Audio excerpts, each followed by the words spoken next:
Let's begin now.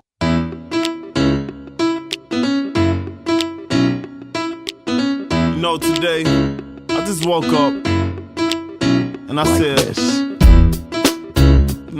instead of waiting on a good day, waiting around through ups and downs, waiting on something to happen, I just said, we're gonna have a good day, and all my homies gonna ride today. That's right. And all these mommies look fly today, and all we wanna do is get by today. Hi, I'm Namrata, dentist, startup executive, and founder of Namrata Pro.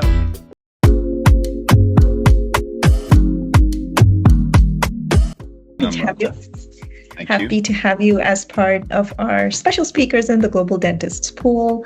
I wanted to talk to you today because based on our very rich discussions that we've had over the past many months, at least in 2024, I've gauged the fact that you know the dental implant space very closely, thanks to your career, your experience, and also I noticed that you have a lot of good vision when it comes to where is the future headed based on all these observations that you've witnessed over the past few decades. And I thought you would be the perfect person to engage with when it comes to the pool members wanting to see how do dental implant companies work? What is the structure? How is it on the other side of the table, so to say?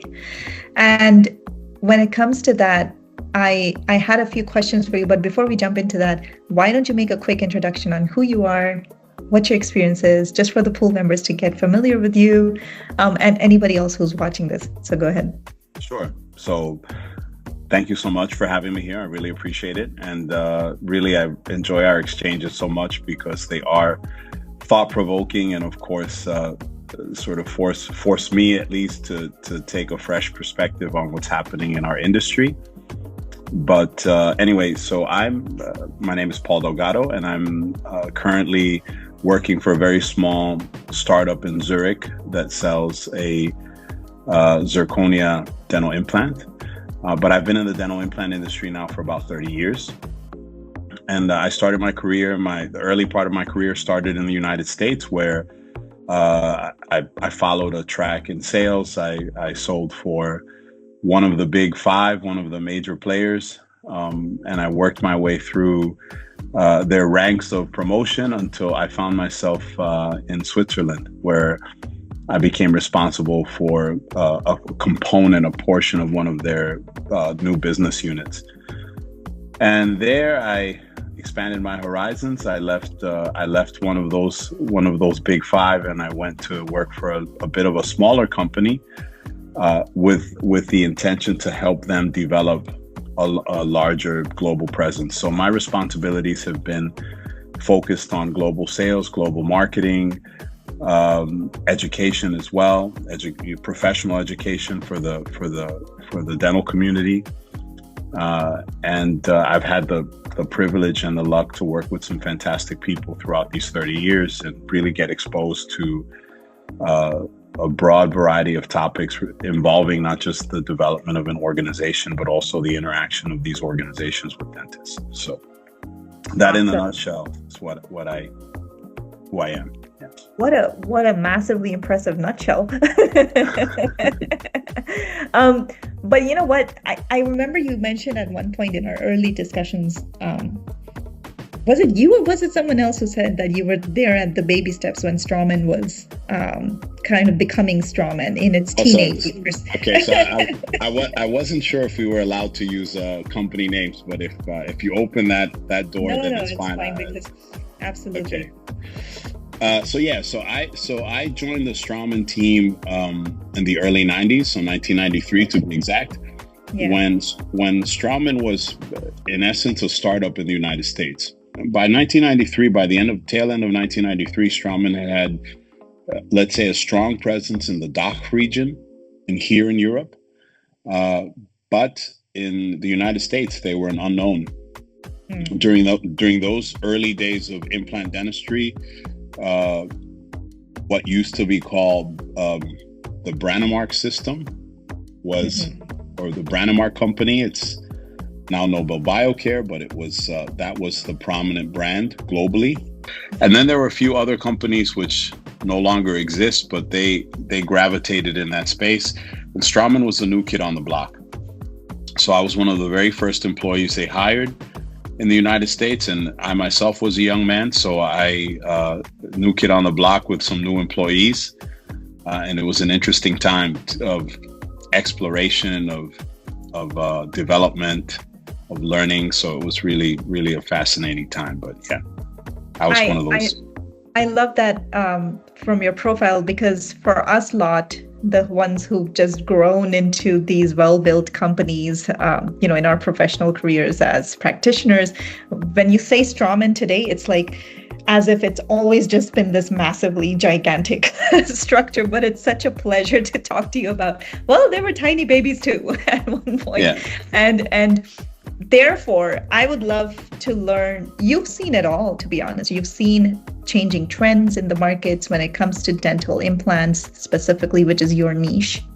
And you've also seen how the customers have changed those trends, how technology has changed those trends. So in all, the last I spoke, I think our mutual friend Frederick, I think I was talking to him and he said, well, maybe there's about around 700 companies at this point who are making dental implants. And of course, there's no way to confirm this number. I tried. If you just Google it, it shows you a very different number. But it's really the people in the business who know the real facts. I always believe that, who've been in it long enough. And when it comes to that sheer number, of course, one can argue and say that as long as humans have teeth, as long as dental implant companies figure out how to make it more affordable for the people as a treatment option, you will always need implants. So it's not a dying market, quite the contrary. It's on the uprise and there's no stopping it, right? So it's a pretty secure market from that sense. But 700 companies, imagining how they compete with each other. So I guess my first opening question to you would be, what would be some major trends that you've seen affecting the competition in the dental implant industry? Well, I would say that the largest trend, which is not a new trend, but really has picked up steam in the last, say, 3 years, and maybe even in a strange way accelerated by the pandemic and by what we faced during the pandemic years, is this trend of digitalization. But digitalization in regards to, and I'll call it user interface, making the user interface of the user, of the dentist, more intuitive, more streamlined, more connected. This for me is one of the trends that took a little while to really catch hold because of the technology. So if you think about the earliest, foray into digitalization, it probably would be CAD/CAM. And so chairside CAD/CAM, laboratory CAD/CAM has been in the marketplace now for quite some time. But it was only available to those who were, willing to take the entrepreneurial, I'll call it that, chance to incorporate these very, expensive, complex technologies into their workflow. And today, digitalization is sort of a common term. So surgical guides are common tools that are used with dentists from all over the world. Planning in 3 dimensions has become almost the standard of care. I would say it's become the standard of care. So CBCT technology has really evolved. Planning tools have really evolved, and integrating these tools into the daily workflow has become much more inexpensive and much simpler. So what that means is that if you can remove some of the heavy lifting in terms of planning and executing the dental implant treatment, you can then expand your treatment portfolio, or rather treatment profile, into other areas outside of the implant. So you can incorporate digital technology to help you plan and develop a regeneration approach in terms of building bone, building soft tissue, creating ideal aesthetic results, creating ideal smile lines. All of these things that are buzzwords in our industry have been facilitated by the fact that most practitioners are incorporating some form of digitalization in their clinic to help these workflows. So I think that's one trend which I think has clearly impacted the changes in the implant industry, and for that matter, really increase the volume of implants that are being given to patients around the world. I think the other trend, which is not yet implemented in the industry, but could potentially be prominent, is artificial intelligence. So now helping, sort of supporting, augmenting the decision trees of the clinician with a artificial intelligence mechanism or structure that helps you design the surgical guide better, that helps you identify any challenges you may have surgically with a three-dimensional image, potentially even to help teach new users sort of the ideal pathways to reconstruct bone, reconstruct tissue, and place an implant in the appropriate place. So this is, for me, a buzzword which I hear a lot of my clients talking about how important it is. And that's, I think, the new direction that this digitalization topic will take in implant dentistry. I totally agree. And it also comes down to, so some of my most loyal clients have been in the AI space, and the way that they're approaching myself and implantologists in the global dentist pool. Our job is essentially to help them perfect those models that they're creating, to help implantologists make more clear decisions on the treatment planning stage. That's the company that we help. And it's very interesting when you see the building processes involved, the background stuff, because we're dentists. I of course have some experience here, I have some there, so I'm kind of in the middle. But most implantologists, they have a blast when they get to see how the software designers are thinking, what kind of data are they putting into their models. And the ones who really want to involve themselves can closely associate with these teams, and we don't see enough of that, to be honest, in the space. Real clinicians giving real feedback to these R&D teams so that they can build it in the direction that will actually sell at the end of the day. But I totally agree with you. I think these are two important trends. One trend I would probably add is, from a business perspective, is the merging of sales and marketing. Because when you tell me how it was when you started off, sales was its own structure, marketing was its own structure, and there was a lot of in-person conferences, a lot of in-conference events. And now post-COVID, you mentioned COVID, and now even before that, the digitization of things, how it's kind of merging, how marketing and sales are kind of becoming one unit to the world. And all of that is driven by the fact that dentists don't essentially have to go to only conferences, in-person events to get to gauge what's new in the market. You can do that sitting in your home on your mobile phone, talking to peers on your mobile phone. It's completely changed consumer behavior, and therefore, digital marketing is coming very close to sales, and they're almost overlapping. In your opinion, how has that? Is that also one of the contributing factors in seeing the changes in the dental implant space? You can't get away with shiny stuff anymore. You really have to walk the talk as a company. It's the real deal. You don't want a bad Google review. Things get impacted in the inner circle of dentists who actually use this stuff. So what has your experience been from that front? Well, the last comment which you just made about the Google review actually is a good segue into how I would answer that question. So it's actually the other way around. So the consumer, in this particular case, the consumer is the patient. The patient has changed how that dynamic has evolved. So if you take COVID and post-COVID consumer behavior, one of the biggest trends to come out of this lockdown, so to speak, was the fact that people had to really educate themselves about medical treatment at every level. So thinking about, so I would often ask my peers, my colleagues, I'm in my 50s, so I would often ask people in my age range if they recall if their parents ever told them what vaccine they received as a child. And people know what type of vaccine, they just don't know who made it or how it was tested.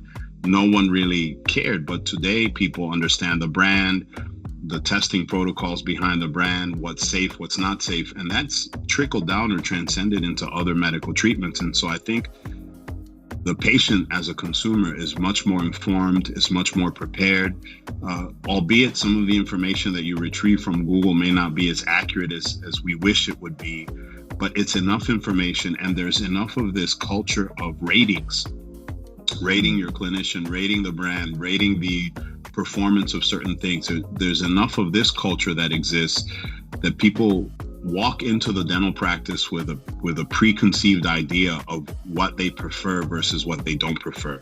So for a clinician to be competitive in this environment and to utilize the benefit that a patient is taking the time to investigate what's possible, they themselves have to be prepared. And so they themselves have to sort of step their game up to the next level, where they can provide services which are in line with what people are reading. And so this also then speaks to brand awareness, brand recognition, brand performance. So it's sort of trickles down into this whole thing. And so in this dynamic environment, this, let's call it environment of speed, where people are making quick decisions because of what they're studying on the internet, and they're asking for quick results.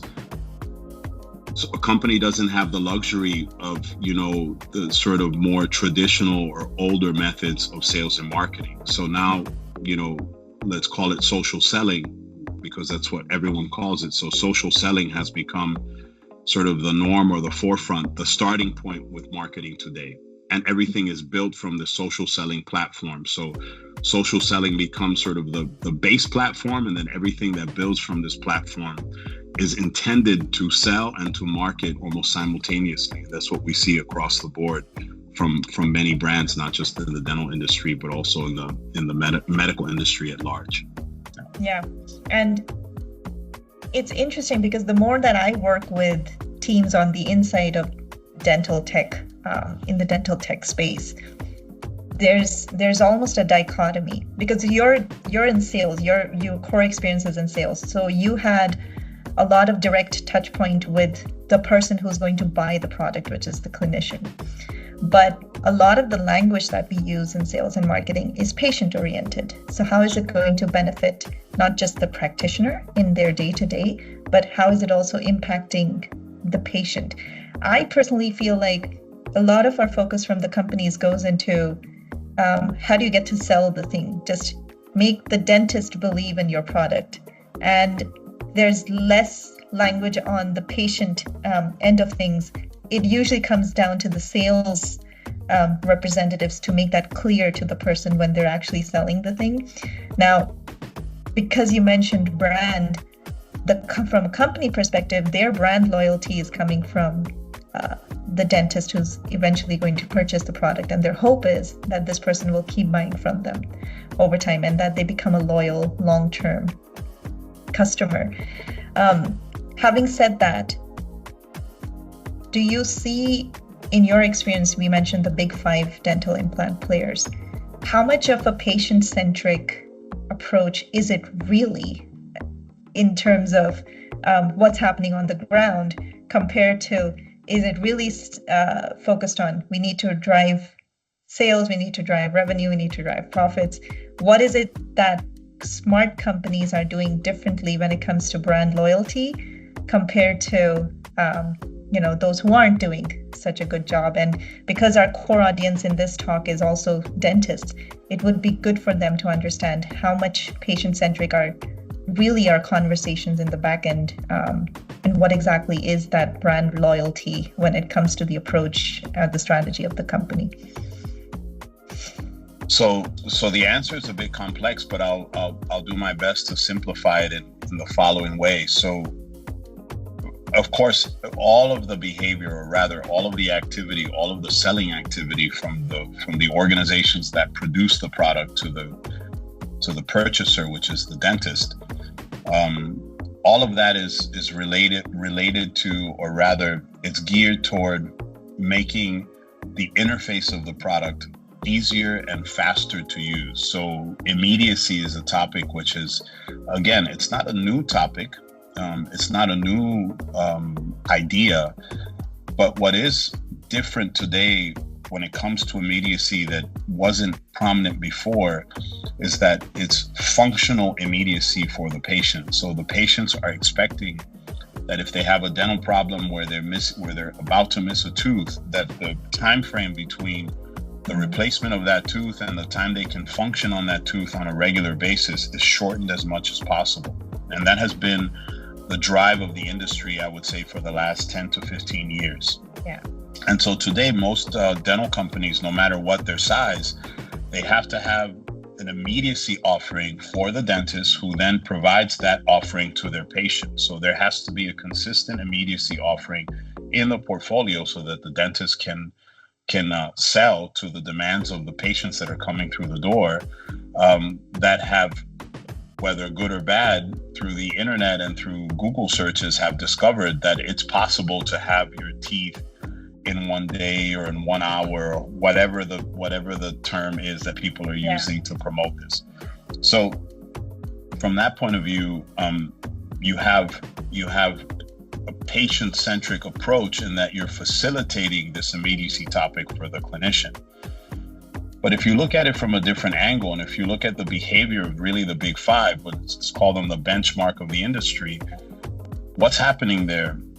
Technologies in the orthodontic space, in the traditional crown and bridge space, in the instrument and machinery space have been expanding at an unprecedented rate. So if you look at the acquisitions of a company like Straumann as an example, and other such companies, be it Nobel Biocare, or rather Invista, or be it Henry Schein, the approach, the M&A approach today is to acquire dental companies that can solve a much broader immediacy need for the patient. So immediacy in moving teeth, immediacy in aesthetics, immediacy in crown and bridge procedures. So that's been sort of the push and the trend, and that's all driven by patient demand. So the faster you can get that patient comfortable, the better. And so you see it across the board. And the challenge that poses for the smaller companies, or rather the companies that are either mid-tier or small-tier companies, is that it forces them strategically to pick one track and just focus on that track. And so it could be, as an example, a very common trend, as you know, as your peers know in global dentist pool, is all on four. And I'll use the Nobel term, the trademark Nobel term, all on four. So all on four is, said another way, it's a full arch rehabilitation, minimizing the amount of instrumentation you use to get that to happen. So this is for sure one of the easiest ways that you can address this immediacy demand by the patients. Some of my peers would argue that the patients are not looking for immediacy. Yeah. That it's the companies that actually have created this created this trend. Exactly right. But I would disagree. Mm-hmm. I would say that generally speaking, if you put yourself in the shoes of a patient, is it comfortable to be without your teeth for 3 months? I'm not sure anyone would answer that question. Yes, if you gave a patient the option, hey, look, you can be without your teeth for 2 weeks, you can be without your teeth for 3 to 6 months, you pick. They're gonna pick the 2 weeks. So I agree. And from a clinical perspective, it's funny because when I was coming out of dental school, so the first zoomed out version is the industry trends in developed countries is very different from industry trends in developing countries. And I had the opportunity to work in India and in Slovenia. So I had a first-hand taste of how are patient behaviors in, developing countries. And when I graduated, implantology was still very expensive in India. And it was being approached by people who could really afford it, because we don't have healthcare like, for example, in Switzerland, right? So you had to pay it out of your own pocket most of the time. And most countries still have that model where the patient is expected to pay for their treatment. And the immediacy, in my opinion, comes from people who can afford it. They're already high achieving people. They already have time limits. They're probably at a certain tier in their careers. And immediacy is a need for the higher up you go in the socioeconomic ladder, compared to the rural patients that I treated in India. So I also had the chance to work with rural and posh patients, like in those posh areas of New Delhi. When you go to rural, they couldn't care less. They're just like, I was told that I was supposed to come here and meet this doctor. That's the level of knowledge that they have. And they're like, can you help me? Because my local person in my village said I should come to this hospital and talk to this person. That's it. You tell them you have to stay toothless for 6 months. They don't care. They're not even at the level of education is very different in a rural setting. But the amount of patients you get in those kind of hospitals, and it's a different level of practice for the practitioner, right? Compare that to a slightly more well-established posh area of the same city, literally the same city. Your patients will come in so well-educated. They're already, up there in their, they have the spending capacity. They're very well-educated. For them, time is money. So for them, time matters. And you take that same model and you bring it to Europe, pretty much everybody is like that. So everybody understands the value of time. So it fits the bill, the immediacy dialogue, but for clinicians like myself, I can also argue that it depends who your patient is, and it depends where you're practicing, and it depends where you as a practitioner are diverting your time. And dentists enter the profession because at the end of the day, it's a noble profession and you want to help treat people. You want to help them heal from their pain. And you have a lot of practitioners who have this two-tier model where they're volunteering their time for certain areas where dentistry is not well approachable compared to other areas where they're really making the money and supporting their families and their businesses. So immediacy for me becomes, I understand those colleagues who are arguing and making a case otherwise, that immediacy is not exactly an immediate need from the patient's end, but a lot of the companies drive it, which is at the end of the day a good thing, because if they can figure out how to give that customer experience in a set frame of time at an affordable cost and keep working on that over time so that eventually these guys, the ones who are not that educated, could benefit from it over the decades to come, well, that's a great trend I want to support, right? And that's how it all begins at the end of the day. So people drive the trend, companies follow the trend, then they improve upon it, act on it. People try and get more competitive. That's a good, healthy competition. They did it faster. I want to see what they're doing now. I have to come up with a way to do it at the same rate as they're doing it. It drives innovation in a positive direction. So that's my 2 cents on, that whole immediacy talk. And you will have always clinicians who are like, I don't want to do immediately. I want to give the tissues time to heal. This is a diabetic patient. This is a patient who has X pre-existing condition. For this case, immediacy is not a need. And in the region where I practice, or this particular hospital I go to gets a lot of these kinds of patients from these regions, you can make arguments for both sides of the table. And that's the beauty of dentistry, because you really don't know who you're talking to at the end of the day and what that dentist's personal experience has been. But it allows expansion. It allows a broad mindset rather than, Is time the core factor? You'll be surprised. A lot of clinicians say, no, I actually give my patients time to heal. I prefer it that way because that's how I was taught by my mentor 30 years ago.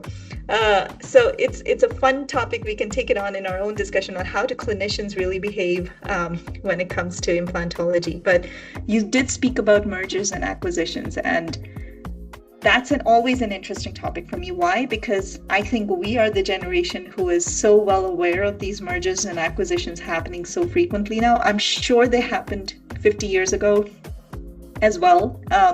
But the rate and the approach of companies now is start an idea, scale up, get to a certain scalability level, and then try and get acquired by a big player. That's usually a strategy that most companies nowadays follow, and it seems to be gaining traction because more and more people are now starting businesses and having the resources and the courage and the mindset and the security in their life to be able to do that. So I guess one of my more questions was that how have you seen mergers and acquisitions actually impacting the dental implant market? I'm pretty sure you must have seen really good mergers, and then you might have seen not such good mergers. And what is it in that merger or acquisition that either helps the idea gain traction and come to the patient's clinic, the doctor's clinic at the end, or conversely, what is it that they're doing wrong, which derails the whole idea and it completely becomes loses sight and it no longer exists in the world? Because if I'm a founder and I have a dental implant idea, I would hope that the moment a merger happens, it grows in that direction that I foresaw it to grow in. But many times we see the opposite, where yes, everybody tried to bring it, but the company had other priorities, the big one that acquired you, and then the idea just kind of died down. So what have you seen your experience in this space? Well, to be fair, the topic of mergers and acquisitions, excuse me, in the dental implant space, in regards to it being really a discussable topic where it's a trend, if you will, probably started about 10 years ago in earnest. And so there have been mergers and acquisitions from the onset of the implant industry 30 years back. So a few companies merged to leverage synergies. A few companies were acquired to introduce new technologies into a product portfolio that was either stagnant or needed an infuse of new technology. So in isolation, this has been happening since the beginning of the industry. But in terms of it becoming a significant trend that has sort of changed the landscape of the industry, I would say that for the last 10 years, Straumann took a very new approach at this topic. And so I apologize to your listeners, to your viewers, if I butcher this, but it's the way I recall the phrase or the adage is to think globally and act locally. And so that has been kind of the desire of lots of global companies is to do that, but how do you really live it? And so I go back to my early days of my time with Straumann, where that was the desire, but that wasn't the outcome. And so you had a Swiss-run company, effectively and very well run in Switzerland and very well run in the German-speaking region of Europe. But that did not translate one-to-one to success in markets that were not German-speaking markets. And so there was always,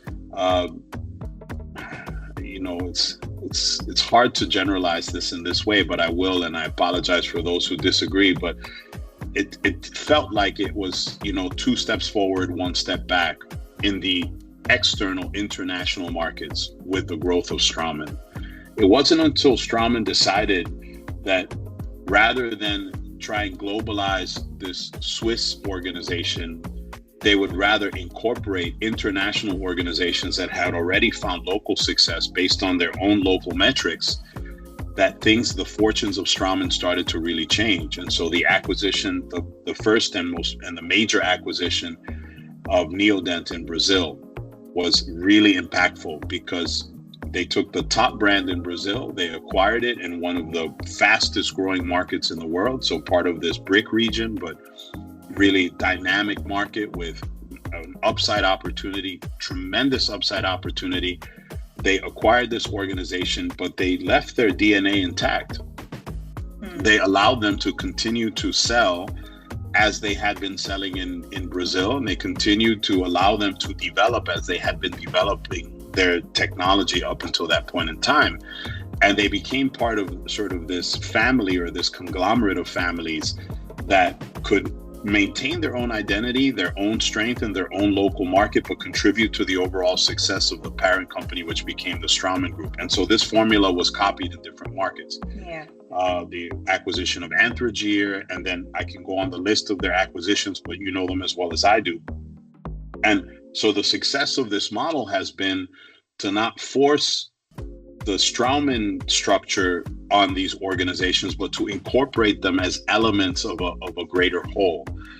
In contrast, there have been other mergers and acquisitions prior to this push by Straumann, by some of the other major players, that didn't go well because there was one element of the acquisition or one element of the merger that had the dominating position or dominating, cultural business leadership position, and the other one that was sort of absorbed in.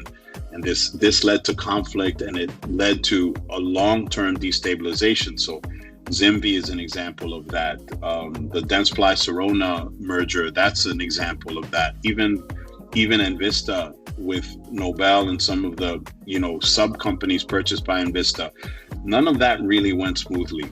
And I say that anecdotally because I didn't work in these companies. This is my external observation, but I will tell you that even as an external observer, knowing some of the principal leaders in these organizations, I think my instinct is pretty close to the reality. Dysfunction in terms of leadership structure, leadership decisions, global strategy, local strategy, these things really hampered the growth of some of these companies for some time. Whereas Straumann, in contrast,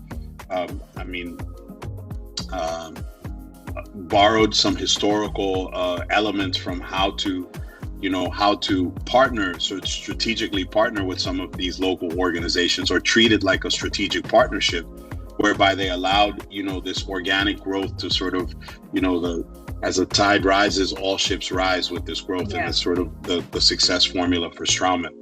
What we see today is to try and localize, solution offerings for patients. And that's the goal. That's what they're trying to do. And it seems, until now, it seems to be working. It seems to be the formula of success. And I think other companies now that have had an opportunity, had the luxury to step back and look at how this has evolved, are trying to follow a similar path in. So one example is potentially even, companies not traditionally associated with the dental implant space, but company like Henry Schein is an example, trying to recreate that formula. A reimagined Envista with a restructured, organizational group, also trying to reimagine themselves in that same path. So I feel like this is, for your listeners, what this offers them, what this trend offers them, is an opportunity to enjoy the benefits of a local presence, of a local organizational presence that meets their treatment needs, with the economic, developmental, and strategic power of players like Straumann and Envista and Henry Schein, etc., and so forth. Yeah, so I think that's a great answer, and I thank you for laying it out so elegantly. What I've noticed is, and I'm kind of a learner here, so my humble student hat is on my head right now, but regardless of what industry I speak to people in the DSO space. DSOs also do a lot of mergers. They acquire smaller practices to become bigger organizations. If you look at the principle of a merger and acquisition, and I'm no expert on it, I'm a dentist. But the more I read and talk to people, the principles come from a traditional style, which probably worked quite well back in the day. Having said that, the local element is so strong because, let me give you an example. Yesterday, I saw a documentary on Egyptology. So I'm kind of a history buff, and my mom gives that to me. She's like a gold medalist in history and everything. So I love seeing historical documentaries, and it's like my de-stressing thing. I just watch randomly history stuff. And yesterday I was watching this documentary, and they were basically digging near the pyramids, so Saqqara and all these regions, which are very, very popular, right? Mm-hmm. And it's so interesting. It comes to my mind because you mentioned something of the importance of local. Here's a documentary where you have Egyptian archaeologists stressing the fact of why it's important that their findings become an Egypt's achievement and not someone else coming from the outside and taking the claim and the glory. And their whole drive right now in the archaeology space is, if it's in my country, I'm going to train myself. And then he trains a whole series of great archaeologists through his efforts. The lead archaeologist trains a whole army of other archaeologists. And now they're driving these amazing findings, and they're making a show of it. They're making it very well known to the world that Egypt found it, Egyptian archaeologists found it. We can carry this on our own, and we don't need a lot of external support, but we do rely on them for the globalization of the message, right? Bringing that to our conversation, there's a different loyalty that local dentists, practitioners might have to their local presences. If there's a brand that was locally produced and they've found a certain customer group which is loyally standing by them, to keep that loyalty, I think even if a merger happens, it's important to show those core group of loyal customers that we're not coming and changing everything as you've seen it, which probably was a good approach beforehand. And maybe companies or customers expected it at some point that, we got acquired by X. I want to see what happens now. How's it going to impact my life now? But now it's more like, oh no, I hope they don't mess everything that we built so hard to establish. It's a little bit more skepticism, and I like that kind of skepticism because it's coming from a place of internal authority and standing and power, instead of being completely reliant on an external party to come and take over and manage things entirely in a new fashion, compared to how it was done. So I think that's how, in the world of mergers, you're seeing that trend also develop, which now the bigger ones are copying, because it kind of makes sense when, especially from a healthcare perspective, which is, if you've supported a brand locally grown, locally made, and if you had local salesmen coming to you, you were speaking to them in your local tongue and all that stuff. You don't want things to change too much. You don't want to suddenly call someone and there's someone sitting in America trying to solve your answer when before you had the local guy. I don't know how much things change when mergers come in, whether these things get impacted at the ground level, but I'm just making a massive assumption here. So correct me if I'm wrong, but that's my 2 cents on how people are approaching. Yeah, actually, to borrow your analogy with the historical space, so with this topic of Egyptian archaeology, so looking at it from the perspective of the parent, right, of the umbrella organization, who's really kind of the Wizard of Oz that's deciding on who to buy, when, why, for what reasons, then I would equate that similar to the key success factor of the Roman Empire. So the Roman Empire was successful because when they acquired new territory, so when they invaded new territory and acquired new territory, they didn't decimate the territory. They actually took that territory and incorporated it into the republic. So they incorporated it as an equal member, an equally important member of the empire. And so the locality of what they conquered was kept intact, and the people there were given an opportunity to contribute to Roman culture and to the empire itself, which is why they were able to, for such a long period of time, they were able to maintain and manage such vast territories, because these territories weren't antagonistic, they were incorporated into the whole. Now, that's a bit of an extreme example, but if you look at it in terms of dental implant company that's spending some time to acquire certain key players in local markets, because it gives them access really to the broad locality of that market and keeping sort of the DNA of that organization intact. That allows you to establish that success that was created at the local level, but it also gives you the flexibility to say, whom else could benefit from this type of organization? So we see, as an example, Neodent now is no longer just a Brazilian brand, it's now a global brand, but it's still Neodent. So it's still, Brazilian run, Brazilian located organization, which has now the resources to expand on a global level, supported by the parent Straumann Group. So this is also an interesting element, that if they see that such a brand in this particular market dynamic can be successful, what other markets around the world share that consumer behavior, that consumer dynamic where we could bring this brand in? And that's what Straumann's tried to do. Of course, I don't know, I don't have any access nor privy to any detailed data regarding this expansion, but I can say, based on, anecdotally, again, from colleagues and friends in the industry, and just keeping your ear to the ground to make sure you follow the trends, that these brands are having local success in international markets. I mean, I've heard the names of these brands in markets in Eastern Europe, in Asia, and whereas there are already a plethora of local brands in Asia, but now you're seeing the globalization of this brand in markets that are similar to that market dynamic. So to wrap up this point, I think that the benefit that the dentist will have in regards to this is, of course, choice. It's choice. Yeah.